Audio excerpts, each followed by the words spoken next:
ঈদে মুক্তিপ্রাপ্ত সিনেমার মধ্যে সর্বাধিক সিনেমা হলে গতকাল থেকে চলছে শাকিব খান অভিনীত ও রায়হান রাফির পরিচালিত সিনেমা তুফান।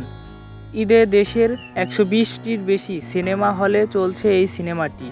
মুক্তির একদিন পর সিনেমার পরিচালক রায়হান রাফি গণমাধ্যমের সঙ্গে আলাপকালে জানিয়েছেন বর্তমানে সিনেমাটি ভালো অবস্থানে রয়েছে।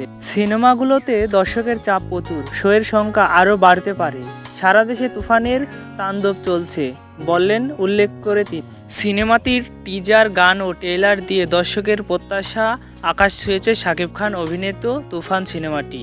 এই সিনেমায় শাকিব খান ছাড়া আরও অভিনয় করেছেন চঞ্চল চৌধুরী, মিমি চক্রবর্তী, নাবিলা, মিশা সওদাগর, ফজলুর রহমান, সালাউদ্দিন লাবলু সহ অনেকেই। এই সিনেমার পরিচালক রায়হান রাফি বলেন, এই সিনেমা শুধু বাংলাদেশই নয়, ভারতেও কাঁপিয়ে বেড়াচ্ছে তুফান।